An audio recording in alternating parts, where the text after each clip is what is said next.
Hi guys, ಎಲ್ರಿಗೂ ನಮಸ್ಕಾರ. ಎಲ್ಲರೂ ಚೆನ್ನಾಗಿದ್ದೀರಾ ಅಂತ ತಿಳ್ಕೊತೀನಿ.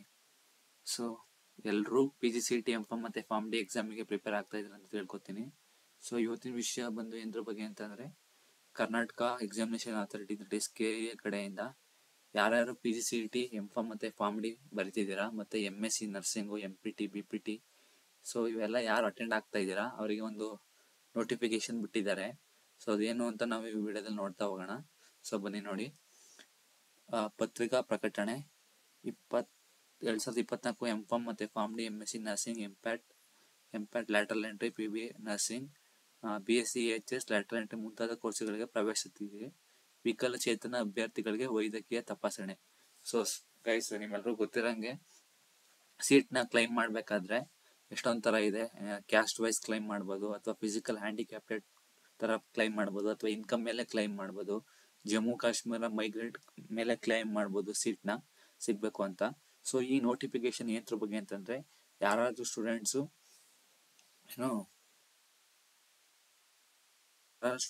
ವಿಕಲಚೇತನರಿದ್ರೆ, ಹಂಗಂತಂದರೆ ಫಿಸಿಕಲ್ ಹ್ಯಾಂಡಿಕ್ಯಾಪ್ಟೆಡ್ ಸ್ಟೂಡೆಂಟ್ಸ್ ಏನಾದ್ರು ಇದ್ದರೆ ಅವರಿಗೆ ಮೆಡಿಕಲ್ ಚೆಕಪ್ ಮಾಡಿ ಅವ್ರಿಗೆ ಸರ್ಟಿಫಿಕೇಟ್ ಕೊಡ್ತಾರೆ. ಆ ಸರ್ಟಿಫಿಕೇಟ್ ಕೊಡೋದ್ರಿಂದ ನೀವು PGCET ವೆರಿಫಿಕೇಶನ್ ಟೈಮಲ್ಲಿ ಆ ಕೋಟದಲ್ಲಿ ನೀವು ರಿಸರ್ವೇಷನ್ನ ಕ್ಲೈಮ್ ಮಾಡ್ಬೋದು ನಿಮಗೆ ಸೀಟ್ ಸಿಗೋಕ್ಕೆ. ನೀವು ಅಪ್ಲಿಕೇಶನ್ ಹಾಕ್ಬೇಕಾದ್ರೆ ಎಷ್ಟೊಂದು ಜನ ಯಾರಾದರೂ ಈ ಕ್ಯಾಟಗರಿ ಅವ್ರಿಗೆ ನೀವು ಏನಾದ್ರು ಸೇರಿದ್ರೆ ನೀವು ಆಲ್ರೆಡಿ ಹಾಕಿರ್ತೀರ. ಫಿಸಿಕಲ್ ಡಿಸೇಬಲ್ಡ್ ಅಥವಾ ಫಿಸಿಕಲ್ ಹ್ಯಾಂಡಿಕ್ಯಾಪ್ಟೆಡ್ ಅಂತ. ಆದರೆ ಪ್ರತಿ ವರ್ಷನೂ KEA ಕಡೆಯಿಂದ ನಿಮ್ಮೆಲ್ಲರಿಗೂ ಗೊತ್ತಿರೋಂಗೆ ಅವರು ಮೆಡಿಕಲ್ ಚೆಕಪ್ ಮಾಡಿ ಒಂದು ಸರ್ಟಿಫಿಕೇಟ್ ಕೊಡ್ತಾರೆ.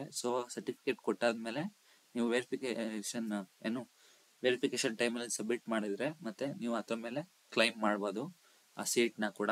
ಅದಕ್ಕೋಸ್ಕರನೇ ಅವರು 31ನೇ ತಾರೀಕು ಡಿಸೆಂಬರ್ 31ನೇ ತಾರೀಕು ಎಕ್ಸಾಮಿನೇಷನ್ ನಡೆಸ್ತಿದ್ದಾರೆ, ವೈದ್ಯರ ತಪಾಸಣೆ ನಡೆಸ್ತಿದ್ದಾರೆ. ಅವರು ಅಡ್ರೆಸ್ ಕೂಡ ಕೊಟ್ಟಿದ್ದಾರೆ. ಅಲ್ಲಿಗೆ ನೀವು ಹೋಗಿ ಅಡ್ರೆಸ್ ತಪಾಸಣೆ ಮಾಡಿಸ್ಕೊಂಡು ಸರ್ಟಿಫಿಕೇಟ್ ತಗೊಂಡ್ರೆ ವೆರಿಫಿಕೇಶನ್ ಟೈಮಲ್ಲಿ ಕೂಡ ನೀವು ಅದ್ರ ಮೇಲೆ ಕ್ಲೈಮ್ ಮಾಡ್ಬೋದು. ಬನ್ನಿ ಅದೇನು ಅಂತ ನೋಡೋಣ.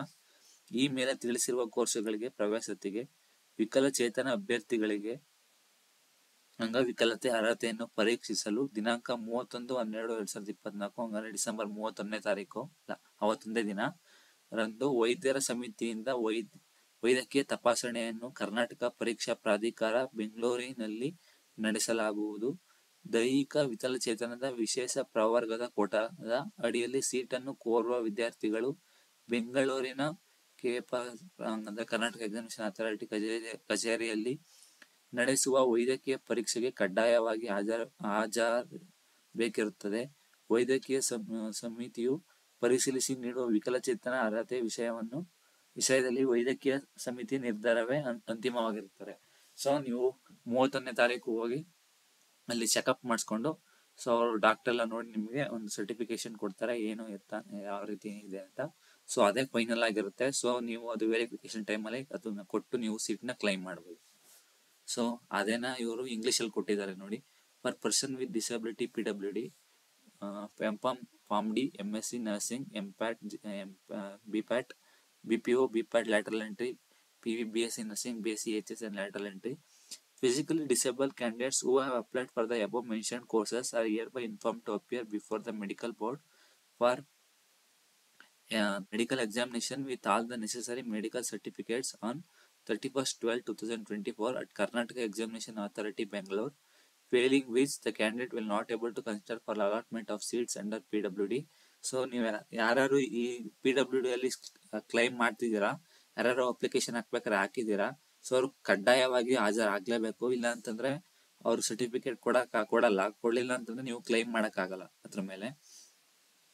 The medical board shall examine the candidates and certify regarding the percentage of disability, and the decision of the medical board will be the final. ಅವರು ಎಷ್ಟು ಪರ್ಸೆಂಟೇಜು ಡಿಸಬಿಲಿಟಿ ಇದೆ ಅಂತ ಚೆಕ್ ಮಾಡಿ ಒಂದು ರಿಪೋರ್ಟ್ ಕೊಡ್ತಾರೆ, ಅದನ್ನ ನೀವು ಇಟ್ಕೋಬೇಕು. ನೀವೇನೇನು ತಗೋಗ್ಬೇಕು ಅಂತಂದ್ರೆ, ವೈದ್ಯಕೀಯ ತಪಾಸಣೆಯ ನಿಯಮಾನುಸಾರ ಅರ್ಹತೆ ಪಡೆಯುವ ವಿದ್ಯಾರ್ಥಿಗಳು ಮಾತ್ರ ವಿಕಲಚೇತನ ಕೋಟಾದ ಅಡಿಯಲ್ಲಿ ಸೀಟು ಪಡೆಯಲು ಪರಿಗಣಿಸಲಾಗುವುದು.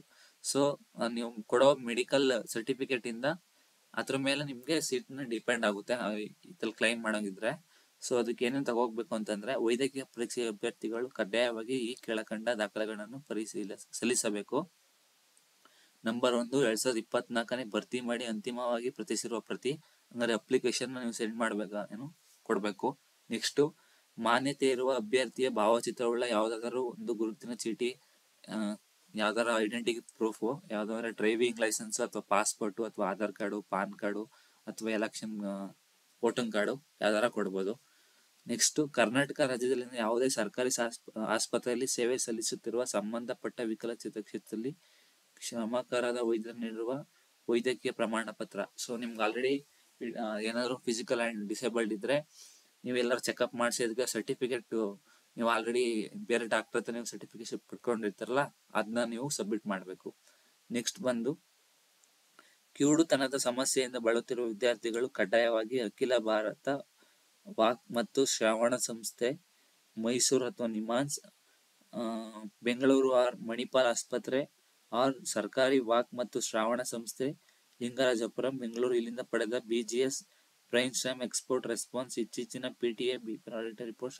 ಸೊ ಇಲ್ಲಿ ಅವ್ರು ಮೆನ್ಷನ್ ಮಾಡಿರೋ ಹಾಸ್ಪಿಟಲ್ ಮಾತ್ರ ತಗೊಂಡಿರೋ ಸರ್ಟಿಫಿಕೇಟ್ ನ ನೀವು ಸಬ್ಮಿಟ್ ಮಾಡಬೇಕು, ಅಕಸ್ಮಾತ್ ನಿಮ್ಗೆ ಯಾರ ಕಿವಿ ಸಮಸ್ಯೆ ಇದ್ರೆ. ಸೊ ಇಷ್ಟ ಗೈಸ್. ಸೊ ಬೇರೆ ಅಪ್ಡೇಟ್ ಇದ್ರೆ ನಾನು ಆದಷ್ಟು ಬೇಗ ಅಪ್ಡೇಟ್ ಮಾಡ್ತಿರ್ತೀನಿ. Thank you everyone.